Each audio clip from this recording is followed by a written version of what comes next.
Judges 11. Jephthah the Gileadite was a mighty warrior. His father was Gilead, his mother was a prostitute.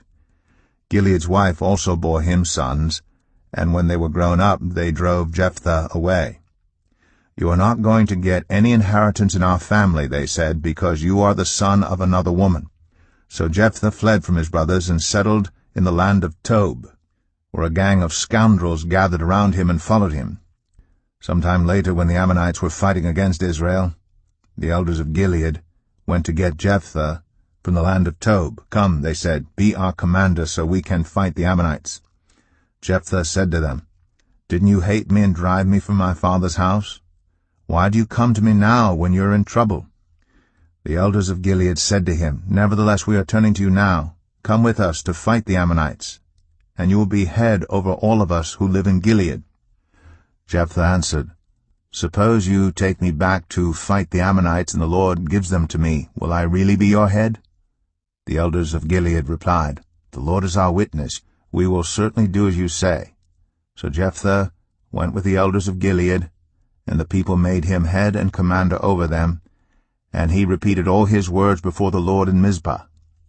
Then Jephthah sent messengers to the Ammonite king with the question, "What do you have against me that you have attacked my country?"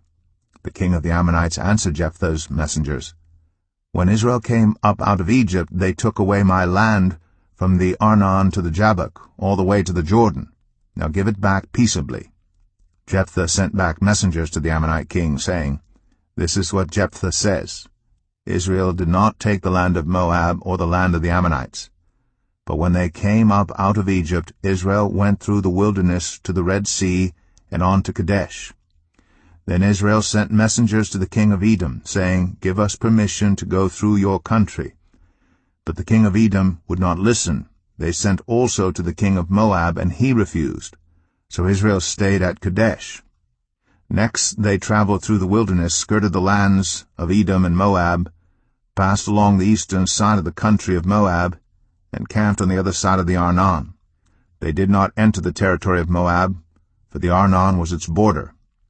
Then Israel sent messengers to Sihon, king of the Amorites, who ruled in Heshbon, and said to him, 'Let us pass through your country to our own place.' Sihon, however, did not trust Israel to pass through his territory. He mustered all his troops and encamped at Jahaz and fought with Israel. Then the Lord, the God of Israel, gave Sihon and his whole army into Israel's hands, and they defeated them. Israel took over all the land of the Amorites who lived in that country, capturing all of it from the Arnon to the Jabbok, and from the desert to the Jordan. Now since the Lord, the God of Israel, has driven the Amorites out before his people Israel, what right have you to take it over? Will you not take what your god Chemosh gives you? Likewise, whatever the Lord our God has given us, we will possess. Are you any better than Balak, son of Zippor, king of Moab? Did he ever quarrel with Israel or fight with them? For 300 years Israel occupied Heshbon, Aroer, the surrounding settlements, and all the towns along the Arnon. Why didn't you retake them during that time? I have not wronged you, but you are doing me wrong by waging war against me. Let the Lord, the judge, decide the dispute this day between the Israelites and the Ammonites." The king of Ammon, however, paid no attention to the message Jephthah sent him. Then the Spirit of the Lord came on Jephthah. He crossed Gilead and Manasseh, passed through Mizpah of Gilead, and from there he advanced against the Ammonites. And Jephthah made a vow to the Lord, "If you give the Ammonites into my hands, whatever comes out of the door of my house to meet me when I return in triumph from the Ammonites will be the Lord's, and I will sacrifice it as a burnt offering."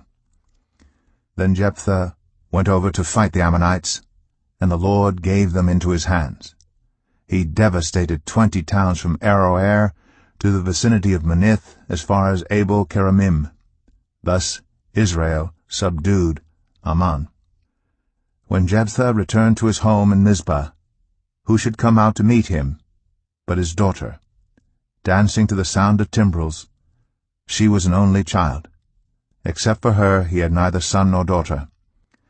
When he saw her, he tore his clothes and cried, "Oh no, my daughter, you have brought me down, and I am devastated. I have made a vow to the Lord that I cannot break." "My father," she replied, "you have given your word to the Lord. Do to me just as you promised, now that the Lord has avenged you of your enemies, the Ammonites. But grant me this one request," she said. "Give me 2 months to roam the hills and weep with my friends, because I will never marry." "You may go," he said. And he let her go for 2 months. She and her friends went into the hills and wept because she would never marry. After the 2 months she returned to her father, and he did to her as he had vowed, and she was a virgin. From this comes the Israelite tradition that each year the young women of Israel go out for 4 days to commemorate the daughter of Jephthah, the Gileadite.